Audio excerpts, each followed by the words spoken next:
On April 1st, 2021, I ditched a career I absolutely hated to better myself and do the things I've always wanted to do. And that included my growing love and obsession with Ireland.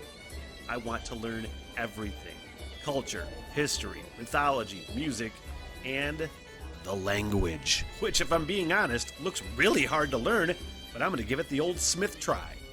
Then, of course, there is my love of pubs and the role that they've played throughout history, and no better example of that than on that beautiful, beleaguered island in the North Atlantic, Ireland. April 1st, 2026, I depart for the Emerald Isle, and for 1 year, I'll hike town by town and conduct interviews with pub owners, pub regulars, historians, town know-it-alls, musicians, and basically anybody that wants to talk to me. If you'd like to support the project and the journey, basic Patreon support is only $3 a month, but just liking a video or subscribing to the channel and following the journey is just as helpful. I'm always looking for volunteers to work as liaisons for the project too, so if you live in Ireland and know people, feel free to hit me up.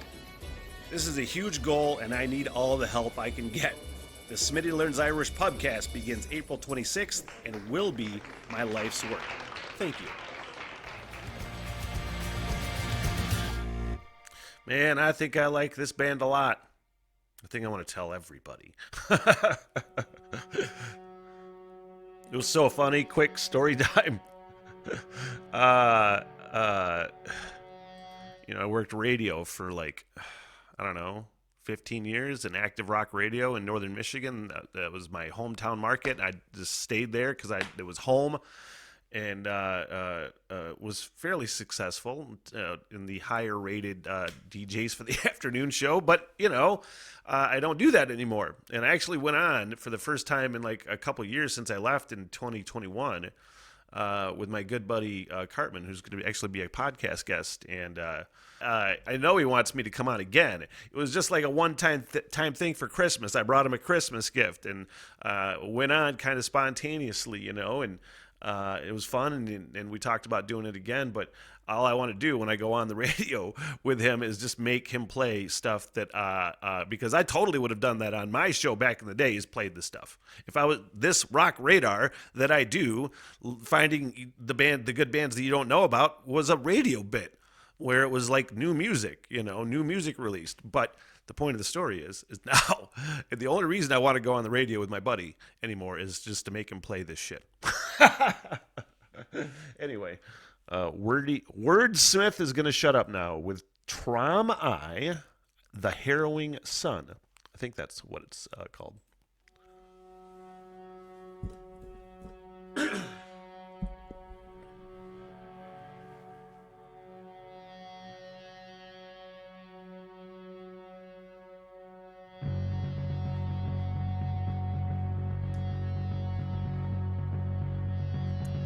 That's fun.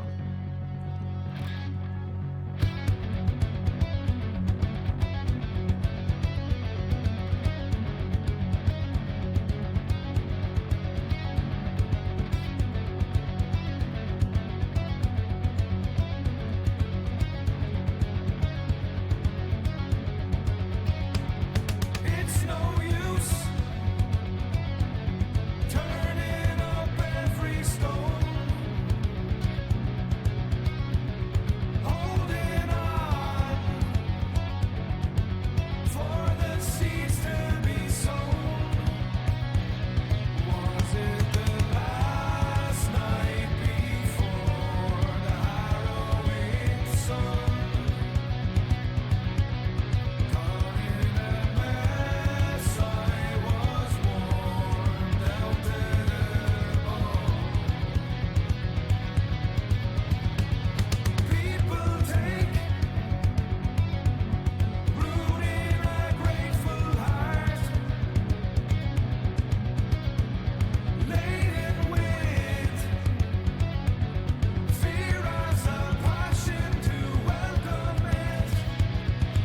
Vocal melody again.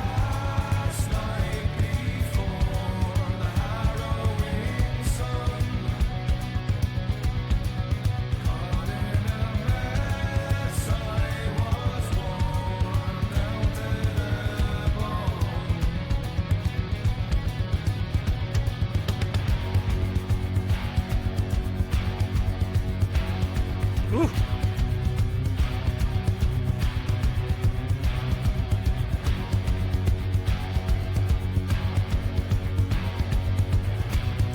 sounds like, honestly, you guys, it sounds like another little Alice in Chains trick right there. You know, the vocal harmonies I mentioned. I don't know this to be true, but there's all sorts of bands that have done this as well. But it just screams Alice in Chains to me as a big Alice in Chains fucking fan. Just that bendy, dirty fucking note that they are hitting quite effectively, mind you. Man, there's some fun stuff about this band.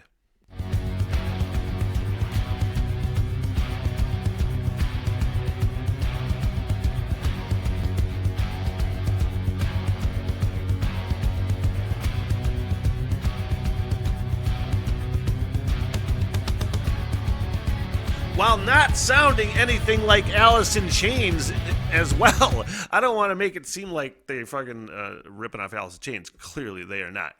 I said this earlier. I've not heard a band sound like this before.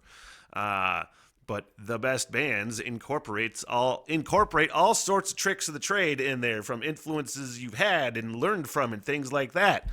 That's what rock and roll is, man. Melting pot of radness.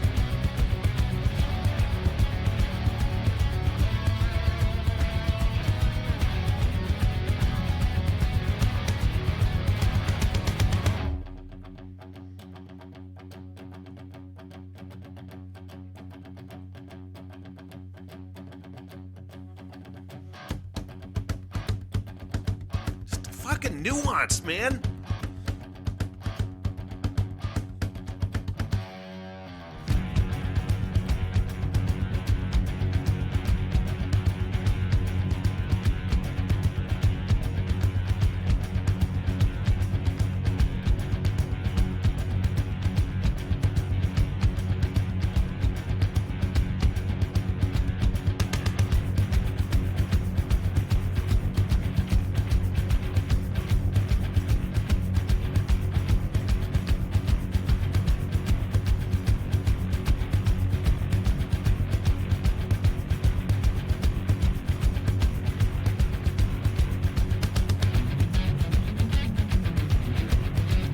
Honestly, just forgot I was recording. Holy shit.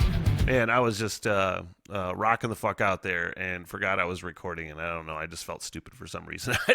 I don't usually play like air guitar and shit on camera because I feel like a dipshit, but sometimes you just fucking forget what you're doing and rocking the fuck out. That's what it's all about.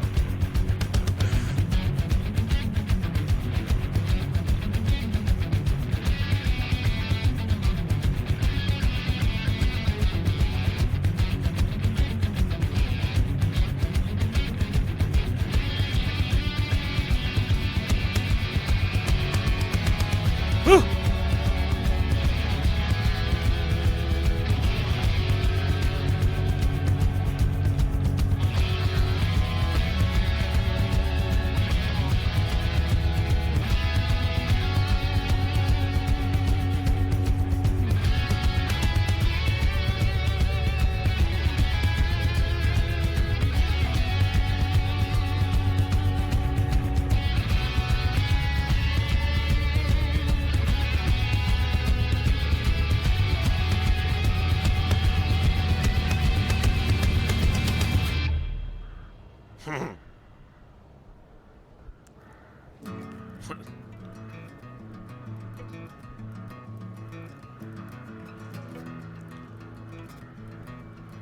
Well, that's beautiful.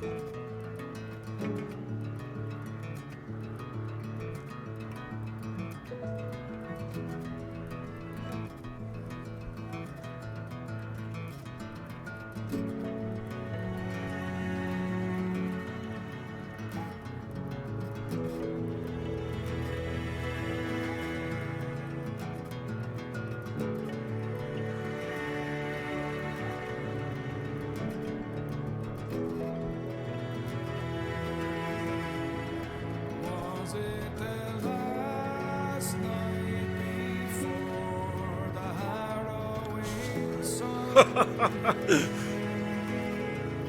Caught in a mess, I was worn down to the bone. Was it the last night before the harrowing sun?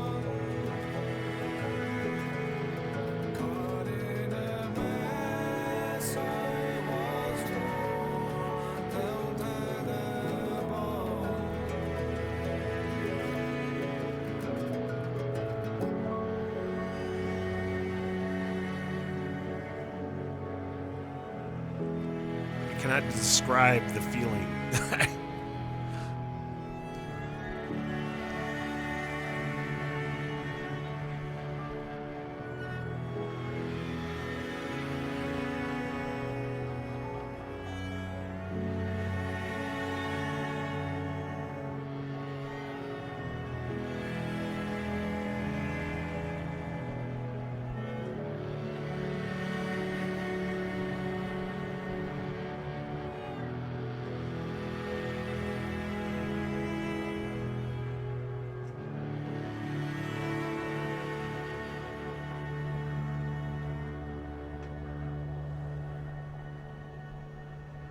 I'm going to pause real quick before it flows into the next song because I'm really interested to see how the flow works from song to song. But man, I just can't even get words out to describe to you what that fucking did to me.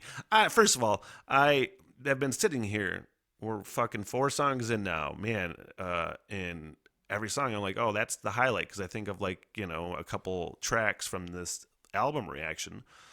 You know, I'm thinking always about what I'm going to post, you know, what's going to be the highlight. And so far, every song, and then this one is the fucking highlight. So many highlights. And first of all, my judgment of second of all now, of my judgment of an album is how many duds are in it, you know. Is it going to be dud free? There's so many albums that you listen to where you're like, oh, okay, there's 3 or 4 good songs and kind of fucking duds. Maybe a couple filler songs, but then a dud or 2. So far, no duds. The fucking thing that song did to me when it just went total like Moody Blues, Opeth fucking kind of just beautiful Black Sabbath kind of interlude, man. Not enough bands do that shit.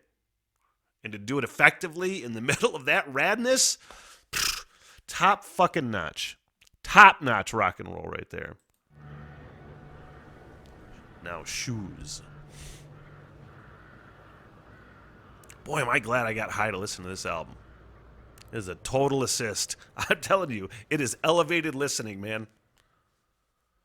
What the hell? Everything!